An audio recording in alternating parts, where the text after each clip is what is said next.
Halo teman jiwa, jumpa lagi dengan Jiwa Brea podcast yang berkomitmen untuk memberikan kasih dan penguatan yang memberdayakan jiwa. Teman jiwa, pada episode kali ini temanya adalah tentang diri. Tepatnya seperti biasa, diri adalah tema yang membahas tentang self-development, pengembangan diri, pemberdayaan diri, peningkatan kualitas diri, memperbaiki diri, dan sebagainya. Level up, self-development, self-improvement, peningkatan kualitas diri. Pada tema diri kali ini kita akan membahas tentang dinamika bersekolah di sekolah favorit. Bagi teman jiwa yang seperti Bu Nurul, gen milenial terutama, pada zaman kita saat gen milenial itu bersekolah di sekolah favorit itu menjadi tujuan utama yang benar-benar diperebutkan. Bersekolah di sekolah favorit memberikan gengsi tersendiri dan prestasi tersendiri, harga diri tersendiri dan sebagainya.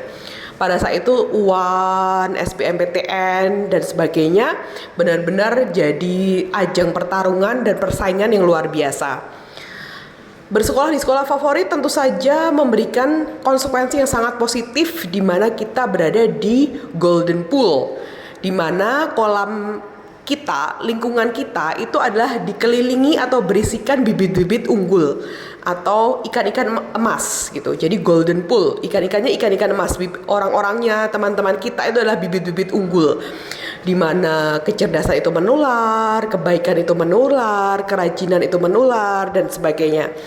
Tapi ada konsekuensi negatif saat kita bersekolah di sekolah favorit yang benar-benar diagungkan oleh banyak pihak, di mana konsekuensi negatif itu adalah persaingan dari segala lini. Tidak hanya persaingan dalam belajar, tidak hanya persaingan dalam prestasi, tapi juga persaingan dalam hal gengsi. Persaingan dalam hal penampilan, pakaian, bermerek atau tidak bermerek, gadget, handphonenya, apakah iPhone 13, apakah Samsung Galaxy yang terbaru dan sebagainya. Jadi persaingannya dari segala lini, dan juga persaingan dalam pacar-pacaran, ini gaul apa enggak, ini ikut organisasi apa enggak, ketua OSIS apa enggak. Benar-benar bersekolah di sekolah favorit itu persaingannya di segala lini. Hal yang perlu kita tanamkan kepada anak-anak kita, adik-adik kita, keponakan-keponakan kita saat dia atau mereka bersekolah di sekolah favorit adalah santai saja, biasa-biasa aja.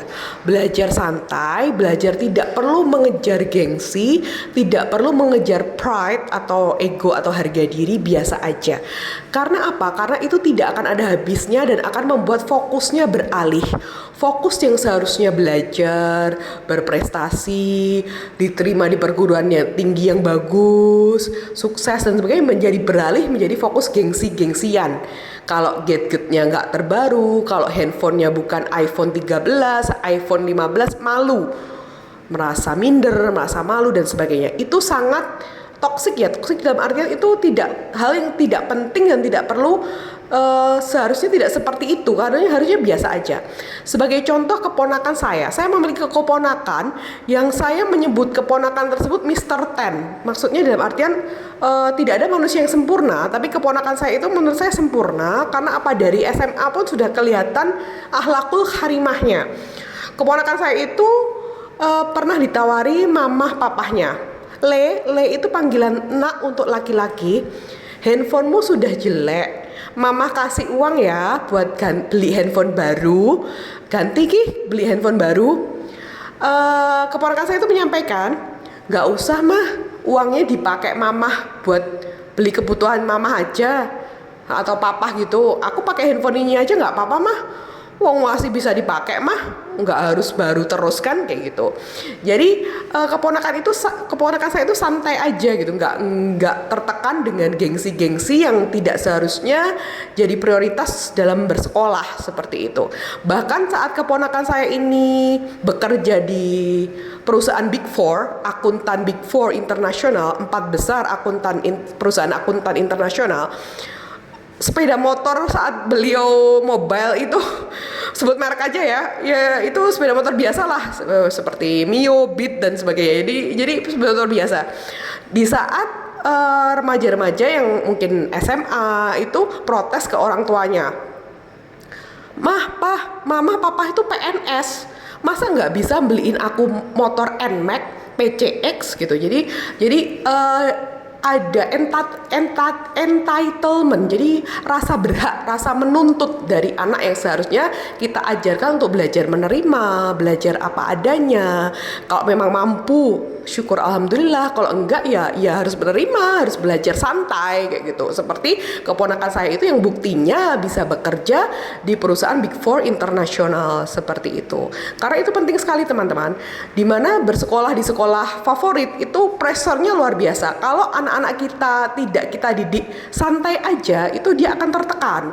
Dan sekali lagi fokusnya beralih dari seharusnya fokus ke belajar, berprestasi, mendapatkan nilai yang bagus, menjadi fokus gengsi-gengsian, menjadi fokus tampil, baju branded, handphone Samsung Galaxy terbaru, iPhone 15 dan sebagainya, seperti itu.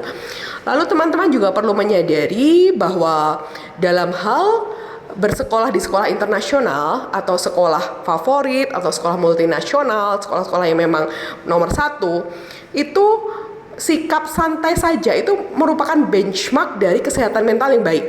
Jadi ada seorang psikolog dari Inggris menyampaikan, salah satu penanda dari orang yang memiliki kesehatan mental yang baik, yang paripurna adalah dia itu fleksibel. Orang itu fleksibel, tidak kaku, tidak saklek, jadi bisa mengalir seperti air mengikuti wadah yang ia aliri, seperti itu. Jadi kita perlu mengajarkan mentalitas seperti itu kepada anak-anak kita.